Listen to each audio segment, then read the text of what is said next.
एक अवसर पर एक वकील ने मसीह यीशु को परखने के उद्देश्य से उनके सामने ये प्रश्न रखा।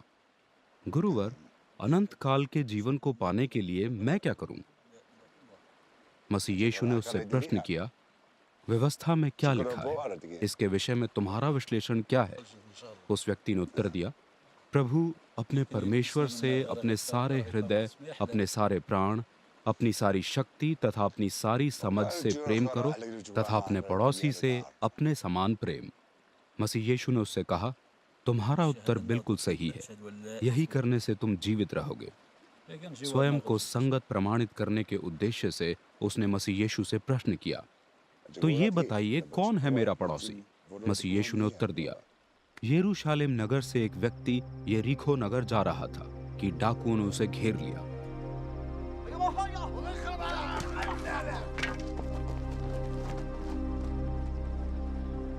उसके वस्त्र छीन लिए, उसकी पिटाई की और उसे अधमरी हालत में छोड़कर भाग गए।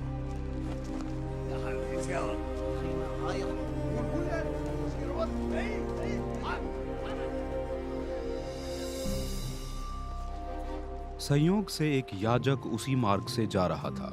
जब उसने उस व्यक्ति को देखा, वो मार्ग के दूसरी ओर से आगे बढ़ गया। इसी प्रकार एक लेवी भी उसी स्थान पर आया। उसकी दृष्टि उस पर पड़ी तो वो भी दूसरी ओर से होता हुआ चला गया। एक शोमरोनी भी उसी मार्ग से यात्रा करते हुए उस जगह पर आ पहुंचा। जब उसकी दृष्टि उस घायल व्यक्ति पर पड़ी, वो दया से भर गया। वो उसके पास गया और उसके घावों पर तेल और दाखरस लगाकर पट्टी बांधी। तब वो घायल व्यक्ति को अपने वाहक पशु पर बैठाकर एक यात्री निवास में ले गया तथा उसकी सेवा टहल की। अगले दिन उसने 2 दीनार यात्री निवास के स्वामी को देते हुए कहा, इस व्यक्ति की सेवा टहल कीजिए। इसके अतिरिक्त जो भी व्यय होगा वो मैं लौटने पर चुका दूंगा। ये बताओ, तुम्हारे विचार से इन तीनों व्यक्तियों में से कौन उन डाकुओं द्वारा घायल व्यक्ति का पड़ोसी है?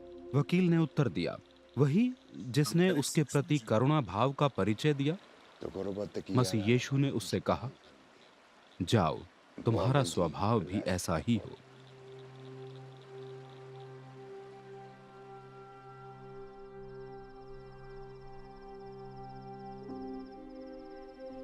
मसीह यीशु और उनके शिष्य यात्रा करते हुए एक गांव में पहुंचे, जहां मार्था नामक एक स्त्री ने उन्हें अपने घर में आमंत्रित किया।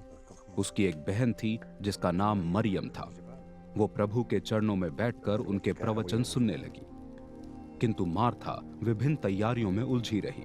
वो मसीह यीशु के पास आई और उनसे प्रश्न किया, प्रभु, क्या आपको इसका लेश मात्र भी ध्यान नहीं कि मेरी बहन ने अतिथि सत्कार का सारा बोझ मुझ अकेली पर ही छोड़ दिया है? आप उससे कहें कि वो मेरी सहायता करे। मार्था, मार्था, प्रभु ने कहा, तुम अनेक विषयों की चिंता करती और घबरा जाती हो, किंतु जरूरत तो कुछ ही की है, वास्तव में एक ही की।